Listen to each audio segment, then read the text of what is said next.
Hello everyone, it's me Clayton. I just finished watching Thor Love and Thunder. Now, after quite a lot of speculation and after 3 different Thor movies that range wildly in quality, this fourth film marks the one that shows that Thor has had the most films out of all the original Avengers. And with all the other original Avengers basically either retired or no longer among us, Thor happens to give us another adventure of his where he goes from dad bod to god bod and has another Thor by his side to take on Gore the God Butcher. But is there too much humor for its own good? Let's see.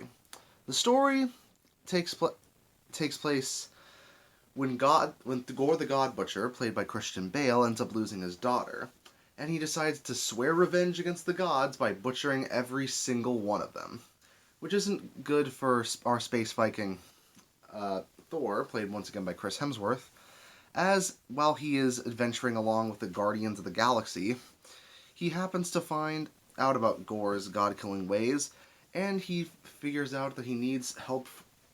He needs help from the other gods in order to find a way to beat Gore the God Butcher, even if they're not very keen on helping him. But I know someone who is keen on helping him. Jane Foster, played once again by Natalie Portman. Yep, she comes in as the mighty Thor as well, and she happens to be called in by Mjolnir while she's also going through cancer. So she has to work through that while also working with Thor, who she hasn't seen in many years. But that's all I'll say about the story. The story here tries to do a lot of different things. It tries to create a sympathetic villain in Gore. It tries to have a fun romantic comedy spin with Thor and Jane Foster. It tries to have some humorous and badass moments for Korg and Valkyrie, and it tries to tie them all together with Taika Waititi's signature brand of comedy. But it only occasionally works. I do think that Taika's humor can be a little overdone. It happened a few times in Ragnarok, but it was mostly acceptable considering it was trying to move away from the tone that Thor the Dark World had, which obviously didn't work. Here, I think it's actually done even more, and that's to its detriment. Especially considering that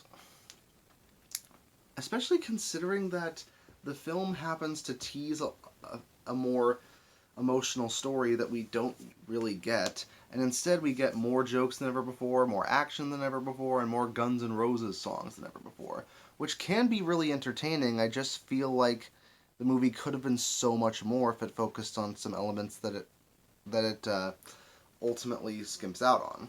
Especially considering that Christian Bale's Gore is really cool as a villain, and he even plays into the comedy while never losing his intimidation. I just wish that Taika Waititi allowed us to see more of his descent into villainy, as opposed to just saving it for the prologue, and then having him appear in little bits throughout. On top of that, I do think that Thor kind of regresses back into being kind of a buffoon in this film. A funny buffoon, but still a buffoon, even if he did get his godly physique back. Though I am really glad that they didn't decide to have Jane Foster completely take over the movie. It's called Thor Love and Thunder for a reason, so both Thors are allowed to shine and both are allowed to have their badass moments throughout. Even if the ending did sort of feel like it came out of left field and ultimately felt like it wasn't fully earned. When you see the movie, you'll understand what I mean.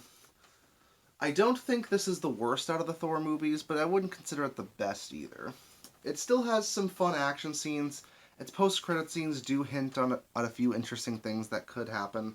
Well, one of them does, and the other is mostly just a nice send-off for one of the characters. And I ultimately do believe that it's a familiar film that should appease Thor fans, but I do think it could have taken a few more creative risks. But I suppose they'll have to wait for another day for the MCU, because Thor Love and Thunder is given a 7.5 out of 10. So I'll see you next time.